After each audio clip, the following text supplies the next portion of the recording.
The federal ఆంధ్రప్రదేశ్కు స్వాగతం.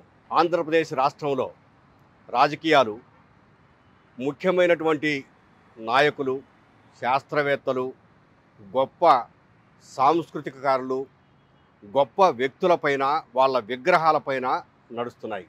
రాజకీయాలు అభివృద్ధి సంక్షేమాన్ని దృష్టిలో పెట్టుకొని నడిస్తే బాగుంటుంది, కానీ వ్యక్తుల విగ్రహాల తయారీ మీద, ఏర్పాట్ల మీద ఏమిటి రాజకీయాలు అనేది కూడా రాష్ట్ర వ్యాప్తంగా చర్చకు దారితీసింది.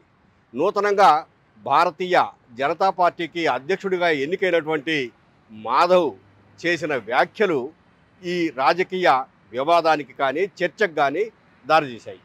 మాధవ్ బీజేపీ నాయకుడిగా ఎన్నిక కాగానే లెనిన్ విగ్రహం మీద కామెంట్స్ చేస్తూ, ఆయన విదేశీయుడు, ఇక్కడ ఆయన విగ్రహం ఎందుకు, స్వదేశీయుల విగ్రహం ఉంటే బాగుంటుంది కదా అని వ్యాఖ్యానించడం వివాదాస్పదంగా మారింది.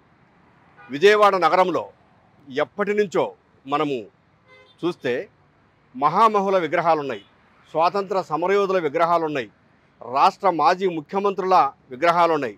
విజయవాడ నగర ప్రజల కోసమో లేకపోతే దేశ ప్రజల కోసమో ప్రాణాలర్పించినటువంటి గొప్ప నాయకుల విగ్రహాలు ఉన్నాయి.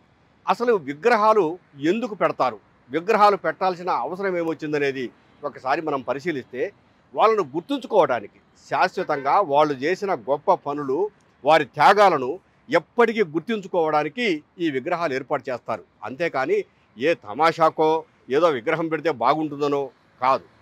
ప్రజల మనసుల్లో ఆ వ్యక్తి గుర్తున్నంత కాలము ఆ వ్యక్తిని స్మరించుకుంటూ ఏర్పాటు చేసేయే ఈ విగ్రహాలు.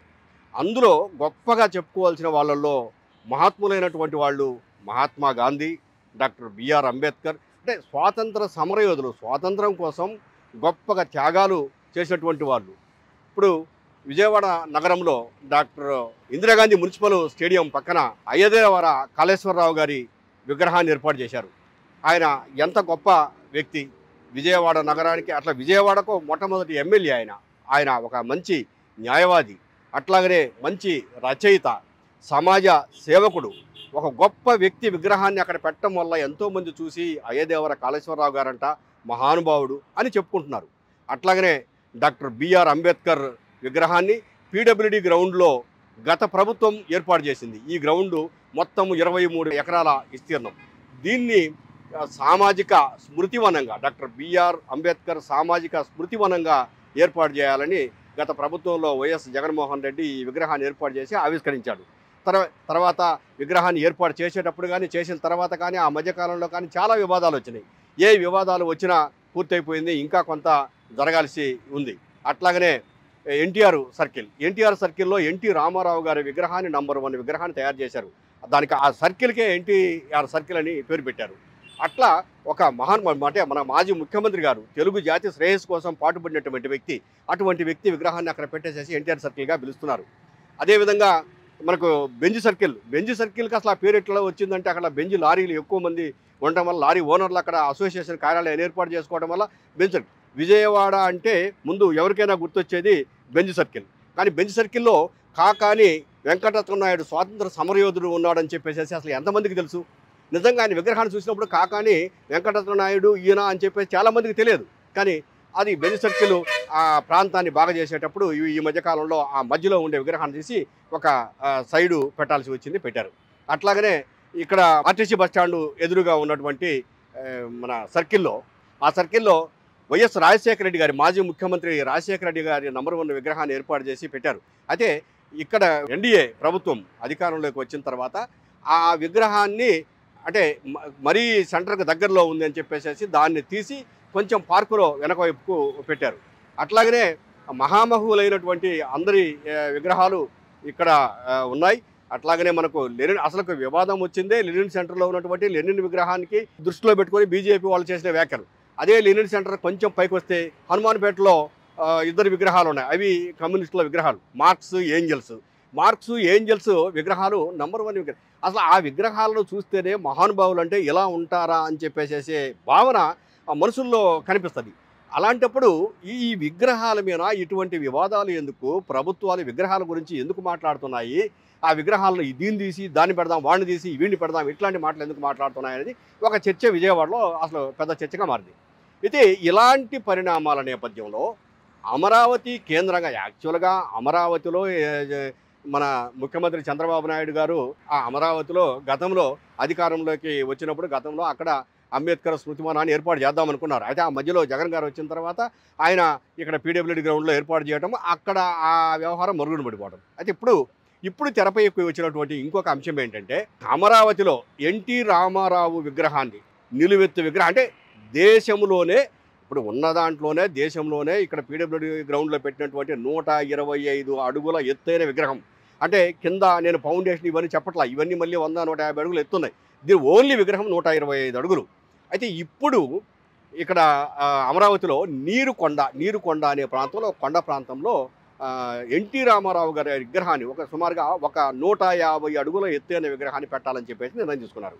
దాని కింద కొండ ప్రాంతం ఉంటుంది. ఆ కొండ అదంతా కలిపి మొత్తం తీసేసేస్తే సుమారు 600 అడుగుల ఎత్తులో ఎన్టీ రామారావు విగ్రహం కనిపిస్తుంది.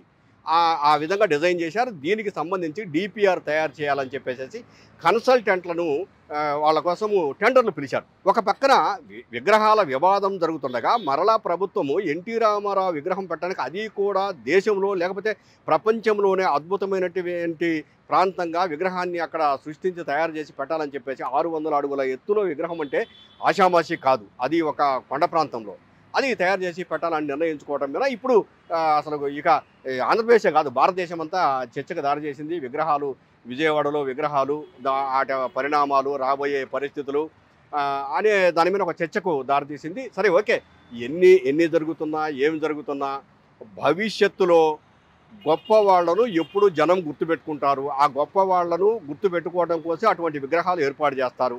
ఇప్పుడు అమరావతిలో ఎన్టీ రామారావు విగ్రహం ఏర్పాటు చేయబోయేటువంటి విగ్రహం కూడా చరిత్రకారులకు లేకపోతే భవిష్యత్ తరాలకు మంచిగానే ఉండాలని కోరుకుందాం. కానీ వేలాది కోట్ల రూపాయలు, ఇక్కడ అంబేద్కర్ విగ్రహానికి 500 కోట్ల రూపాయలు ఖర్చు పెట్టారు. రేపు 1000 కోట్ల రూపాయలు ఎన్టీ రామారావు విగ్రహానికి ఖర్చు అయ్యే అవకాశాలు కనిపిస్తున్నాయి. ఇట్లా రాష్ట్రం అప్పుల్లో ఉండగా వేలాది కోట్ల రూపాయలు ఖర్చు పెట్టి ఈ విగ్రహాలు తయారు చేయించి పెట్టాల్సిన అవసరం ఏమొచ్చిందనే చర్చ ఇప్పుడు ఆంధ్రప్రదేశ్ రాష్ట్రంలో సర్వత్రా వినిపిస్తోంది. విజయవాడలో గాంధీ కొండకు ఒక గొప్ప చరిత్ర ఉంది. అసలు గాంధీ కొండ పైకి ఎక్కి ఒక్కసారి విజయవాడ నగరాన్ని చూస్తే మొత్తం క్లియర్ కట్గా విజయవాడ అంటే ఎలా ఉంటుందో తెలిసిపోతుంది.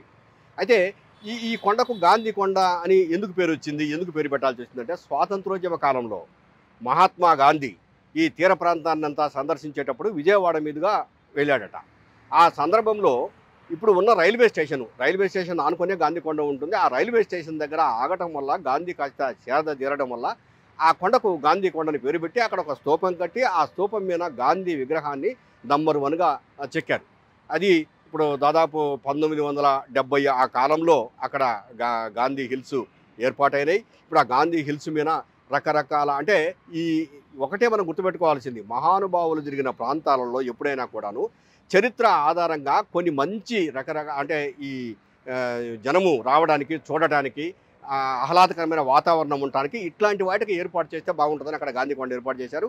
గాంధీకొండ విజయవాడ రైల్వే స్టేషన్ పక్కమ్మటే ఉంటుంది. ఎప్పుడైనా వచ్చినప్పుడు జనం చూడవచ్చు హ్యాపీగా. చాలా మంచి ప్రసిద్ధి చెందిన ప్రాంతం అది. విజయవాడ నగరానికి ఆయువు పట్టు లాంటిది.